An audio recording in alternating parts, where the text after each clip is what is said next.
Hey everyone, and welcome to Almost Cancelled. I am Peter, that is Connor, and we are going to talk about the Twilight Zone, Season 1, Episode 3. This is the new Twilight Zone from 2019. It is called Replay. So, full spoilers for the episode as always. This episode focuses on a character named Nina and her son Dorian, and they are travelling. They're taking him to college. It's his first week. They're moving him out. And they are... What part of this do I explain first? I guess I'll explain the sci-fi mechanic first, because otherwise the other part will sound weird. Basically, she has this old camcorder, which when she presses replay actually rewinds time. Which is then utilised because they have this white cop who is hell-bent on harassing them and stopping them and pulling them over. And the first time you might say, okay, he was driving too fast and he was holding the camera up when he was supposed to be driving. And then the second time he's like, oh, you're parked slightly wrong. So, okay, he's just looking for reasons. And then, he keeps kind of like chasing them. No matter how many times she rewinds and resets the time, he seems to always be gunning for them. That is kind of the plot of the episode. I should mention they're both black. Well, of course they're both black. Yes, it is actually essential. It's important for the plot. So I mean the episode is about racist cops. It's about harassment. It's about profiling. It's about all these things. And that's what the episode's about. So did you enjoy episode 3 after being kind of murky on the first two? Did we get a winner with episode 3? It's better, but it's not there. I liked the first 20 minutes, and then I have problems. About you? Yeah, I like this more than the first two. I think it does this weird thing where there's a point in the episode where it stops. There's a point in the episode where it seems to stop caring about being anything other than the allegory. Yeah. There's a point where there's no logic is dropped. It stops being a story. It stops being a story and starts just being the message, which is fine to a point. But the first half of it, I'm thinking, okay, there's rules to this. You can rewind time, and it shows through its rules that this cop is just being racist because he is just pulling them over for various different things. And then in the second half of the episode, though, it kind of goes past the point of any kind of credibility where he seems to be hunting them down, over the course of a night when he should have no idea where they are, but he somehow pops up anyway, and he's still there. Yeah, I feel like there's a conversation after a couple of times they try to escape. They go in there they're in a hotel, and the son he gives this idea of how everything's predetermined, right? Since the Big Bang, all these particles, they're just going out and doing what they're always going to do. And I feel like that was meant to be part of it. It was meant to be fate, as to, this is just fated to happen. In the same way it was kind of toying with last episode. You can't outrun fate. That's not what the episode's really about, though. No, it's not. But I think that's supposed to be the justification for the cop always just finding them. I guess. Why you? I didn't think you'd try and defend that, though. I'm not. I'm just saying. That was an interpretation. Well, to me, it's kind of irrelevant. Why? Because once it gets to the second half of the episode, it doesn't matter because it's not interested in giving us something that's anyway kind of that makes sense in terms of how is he even doing this? How is he achieving this? Because it's fine that he's being like, he's basically, I don't want to say he's outright making up rules, but he's going out of his way to find things to try and harass them about. And it gets to a point where he's just asking for ID at the motel, even though he shows up at the door. And at that point, I was like, okay, this is kind of like, how is he doing this exactly? How's he at their room? How did he come across their room? And again, it's not necessarily unbelievable in the sense that because he says there's been a sound complaint, and I can totally see this situation playing out. It's just that it happens to be this cop from the diner. And again, yes, they introduced this idea of fate, but the thing is before they introduced the idea of fate, in that one scene, it's the only scene that fate ever comes up. It is, yeah. When they're watching the lottery, and the son makes this comment about how it'll always happen no matter what. the thing they set up earlier on in the episode is that the mum, Nina, she is scared or doesn't want him to go and rekindle with his family, with her brother, his uncle. She doesn't want to go back to her hometown, which is nearby. It's on the way to, they could take a slight detour on the way to the college and they would get there. But she doesn't want to go there. She wants to, no, I left that life. I walked out of that town for a new life. And so when it started introducing this fate stuff, I immediately said, this feels kind of tacked on, because I feel like the whole point of the episode is going to be about that stuff, because I assumed that we're getting back to like her leaving her hometown and why she, because eventually we're going to see this uncle. We're eventually going to go there, and that's going to be key to the core of the episode. Yeah, and that's where you get to kind of what is maybe my biggest problem in the second half of this episode, beyond just that it starts feeling like just the message, is that it becomes overstuffed, right? So you've got all the race stuff with the cop, right? And then you have this theme of family and and that's going on, but it doesn't really do much with it. It just kind of plays with it, and then it's like, but then it tries to do stuff with it where it feels like it's a bit just smushed in. Be specific. Yeah, like the whole concept of, early on it introduces the avoiding the family, so you think, okay, that's going to be an important element. And then it goes down the racist cop route. And you go, okay, we're doing this. By the time it comes back to the family stuff, it feels like that's just tacked on and just kind of in there because it's set up at the start. I don't necessarily agree with that. Because it is set up at the start, it felt natural to finally go there. That's eventually, she tried multiple ways, and no matter what, the cop kept showing up. And it escalated through each one. So, one, like, it got kind of stern and they rewound by accident during a bit of a kerfuffle. Then the next couple of times the cop almost pulled a taser, and then eventually it gets to the point where he actually pulls out his gun and shoots her son, and she has to go and get the camera at the hospital before she can rewind it and go back again. And the acting here is quite good. I actually like her reaction when she gets to rewind time after he's been shot is really well done. Like her reaction to seeing him sitting across the table again was really neat. For me though, it kind of falls down the back third, because I get what it's doing with the message. The message simply being, coming out in the family stuff, is the idea that she's so scared of what could happen because of where she's from that she's trying to run from it rather than actually kind of embrace who she is. And it's kind of this thing where, yeah, the future's unpredictable and the future can be scary, but there's no point in, living in fear to the extent that she is. Sure. Okay. And it all kind of bubbles up to this thing where it gets a little bit on the nose, because they literally go in an underground tunnel to get to the college from the uncle's house, and the parallels there are really obvious, right? Yeah. And they come out, but sure enough, the cop's just there, and he wants to talk to them. He's like, "Hey, you three, I need to see identification." And the mum stands there, Nina stands there, and gives this speech, and then eventually people start filming. She's standing up against him as he's holding a gun. And it becomes this weird standoff, and it's at this point in the episode where it's like, okay, any sort of semblance of any kind of reality is fallen away, because now it's kind of just done what it's doing to get to this point, regardless of whatever makes sense in getting there.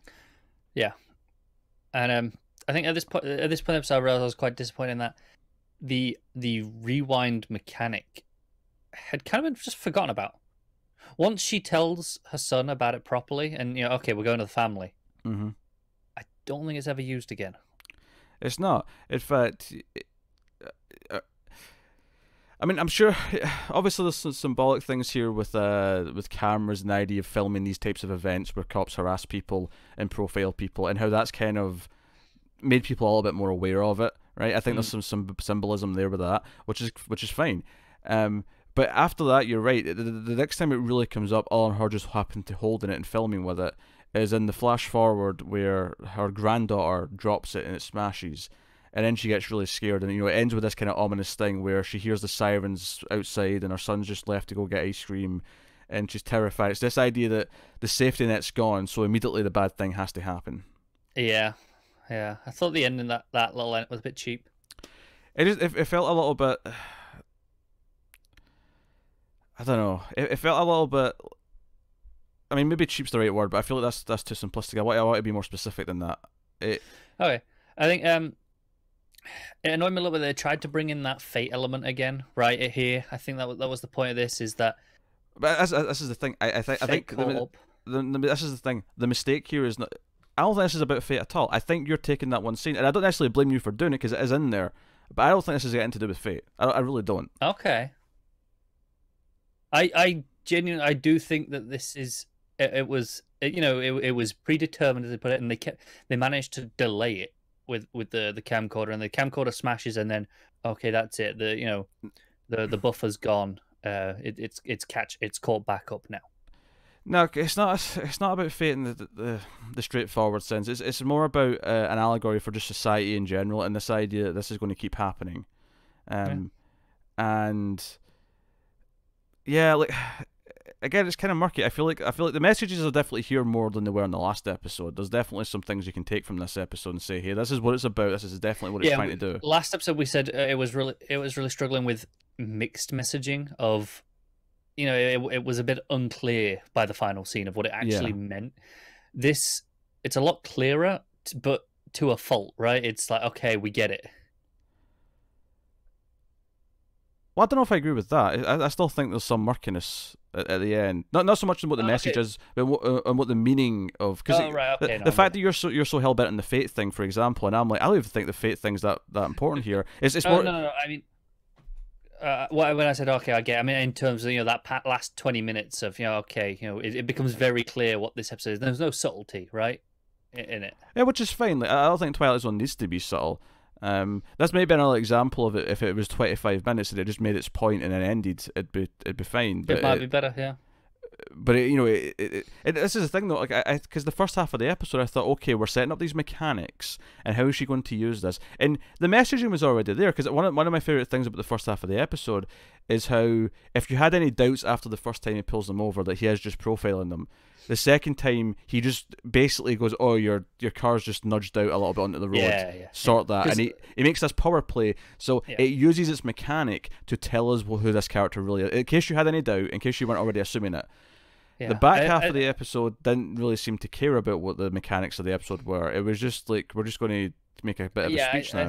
I think that is what's frustrating, is that everything that we see of the mechanic is teaching her about it, right? It's teaching her what this is and teaching her, showing her the reality of society, right? But she never uses it to get back at it, and she never uses it to do anything other than see more things, essentially. Sure. It's frustrating. I mean, she uses it to undo things. I mean, it becomes a bit of a lifeline, which again, I think you have to think of this as this is a character who is using this as a crutch. She's using this as a safety net. But that's all it represents. I think that the problem that we can fall down into here is starting to think of it as a, like, oh, what happens if she fast forwards? What happens if she pauses? I don't even need it.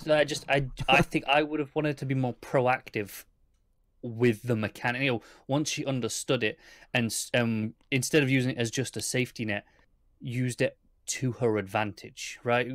Understood what she had access to. That goes against the message of the episode, though, because the whole point of the episode is that she just stands up for herself at the end. She just stands up and makes her statement.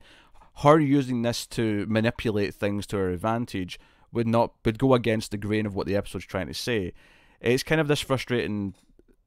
It's almost like there's just two different episodes here that like would both be fine, or if not great on their own, but because they've put them together, it feels kind of like, because I almost wonder if you took out the rewind mechanic and you just made this about this cop stalking them and like her having to stand up to him at the end of the episode, that could be simpler. It would probably, I think, make for more of an emotional beat at the end. But you add in the sci-fi mechanic, and I'm thinking, okay, how are we going to use this? And it does use it to a fairly good extent for the first half of the episode. Yeah. And then it just kind of forgets about it, which is weird. It is. Because it is such a heavily used feature of the first half of the episode. Everything in that first episode revolves around, right, when are we using it next? What's the moment where, okay, this went too far, we have to try again? Yeah, and I think what the episode does well is the idea of the struggle of, like, no matter what she does, this is always the future for her son. Like, no matter how hard she tries as a mother, her son's always doomed because of the society that he lives in, right? That is actually, like, I think it does a good job of that, because it's this idea of, like, it's not just that she's afraid, because it's not so much that it's going to happen because she's afraid. I don't think that's what it's saying either, but it's the idea that it's going to keep happening no matter what. It's coming back to this idea that really she doesn't represent just herself. She represents just society. She represents everyone. Everyone who goes through this, everyone who thinks about this, everyone, she's representing everyone. And it's frustrating because I feel like as an allegory, it is a fine message, it's a fine thing that it's doing. As an episode that actually makes sense from plot beat to plot beat, it kind of falls apart in the second half of the episode. And that is very frustrating when it's supposed to be a piece of entertainment, right? Honestly, for me, I would rather have something that is enjoyable to watch and coherent, where the message isn't, for whatever reason, isn't there as strong, than just, okay, I get the message, but where's my enjoyment out of the episode itself beyond just the message? I don't even that, like, Twilight Zone, classic Twilight Zone would often do things. No, I know it always had a message. I get that. No, that's not what I'm saying. Classic Twilight Zone often did like these weird things. It would often have these weird premises, or it would often do these things. But I never felt like it or at least the good episodes, it never feels like it betrays what it sets up at the start. And it's not so much that the ending betrays what it sets up at the start. It's just that it veers off and just does something else. It tells the story in a more conventional way in the second half of the episode, but also does it in a way where, again, for this episode to work, you have to look at the cop as not an actual character who actually has the rules of a human being. He is an allegory that represents all, all racist white cops. That is what he is. And like, that's fine to a point. I think I'm getting a little bit frustrated with these episodes though, because it feels like there's a lot of that. Yeah, there's been a lot of that throughout the 3 episodes. There's been a lot of, we can't just have a character who learns a lesson by the end. We have to have. No, I think you say, there's a lot of these things in Twilight where it's the weird premise, right? I'm fine with that. I am absolutely okay with this mechanic, right? This replay mechanic. I'm willing to forgive the cop just being representative and just he can just find them, whatever.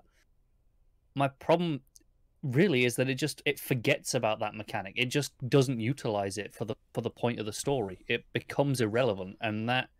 If I'm watching Twilight Zone, I want that weird, unique element or whatever it is that episode to be kind of essential throughout the episode. Here's the thing for me is I don't even think I have a problem with the cop being kind of like almost supernatural and how he can just keep getting to them no matter what. I don't mind that if that's how he is the whole episode. I think my problem is that for the first half of the episode, it seems really defined in rules that he leaves the diner right after they do, so he follows them. He does that a couple of times. So the first couple of times he catches them, it just makes sense that he went out of his way to follow them in the left. Really simple. Yeah.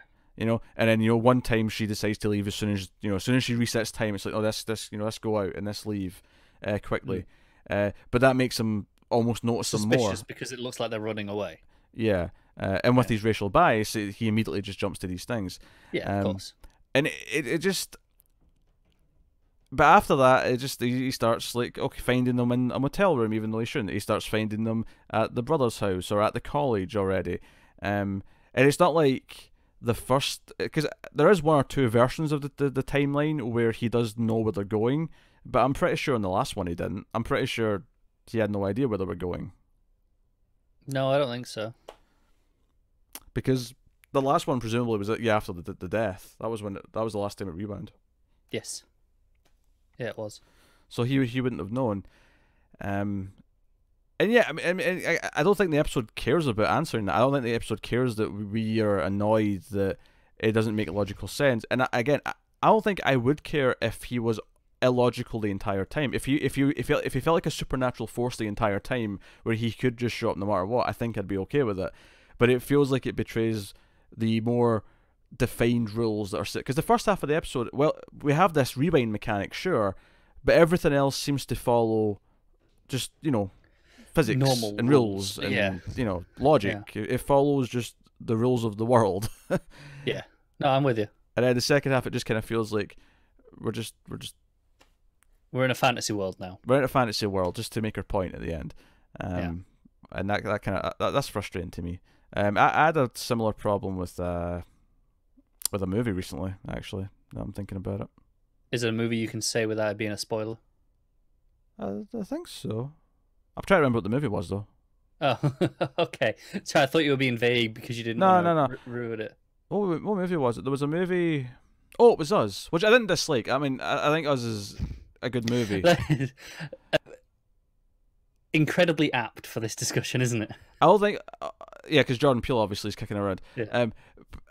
I don't think Us was really well directed, but my biggest complaint with Us is that the second half felt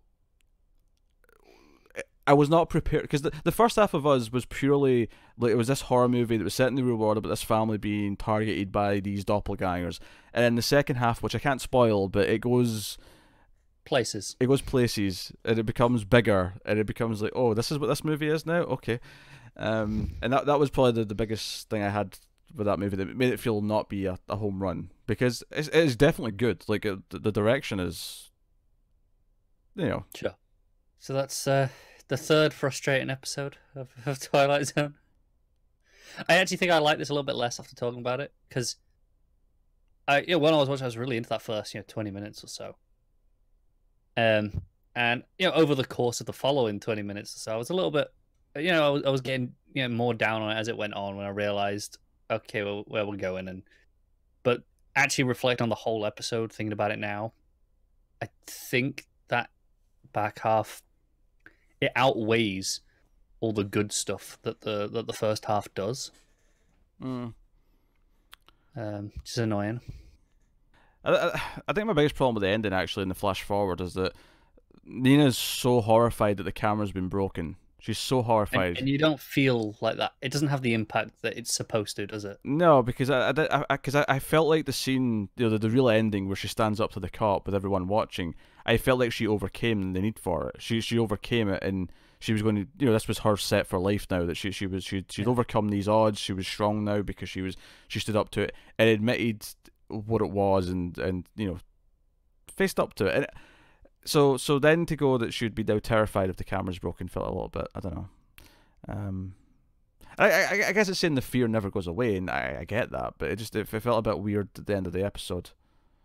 It felt like, well, we need a twist, right? Yeah, it's funny actually, because I was thinking about the last episode, and you could almost just cut the final scene, and the last episode would be improved.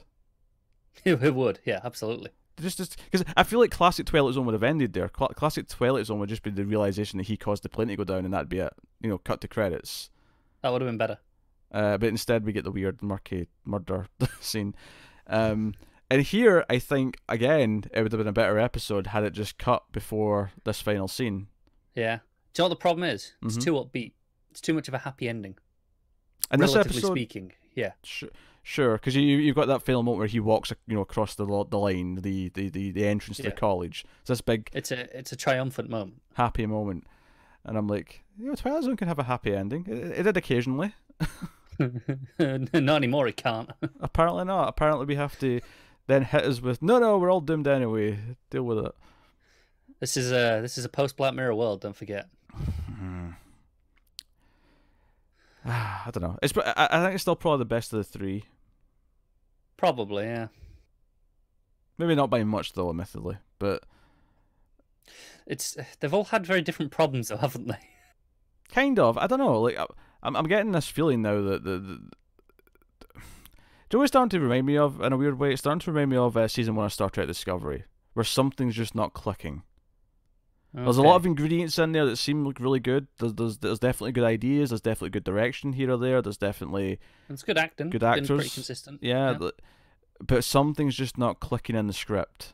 Where the way they're making their final points, the way they're wrapping things up, just isn't quite working. Yeah. And that's been consistent across all 3 episodes. So we'll see how episode 4 does. But yeah, it's a frustrating one again. But there you go. That has been episode 3 of the Twilight Zone. So by all means, let us know what you thought of it in the comments below. Like, subscribe, all the other stuff. Per usual, you can support us, of course, by over at patreon.com/MailFuzzTV. You can support us for as little as $1 per month. You get some stuff early, you get some bonuses. It's worth mentioning that we have reviews of classic Twilight Zone going up as well every week right now. So you can check out that. But otherwise, that is us. So thank you once again for watching or listening. We always appreciate it. Keep watching TV in the Twilight Zone.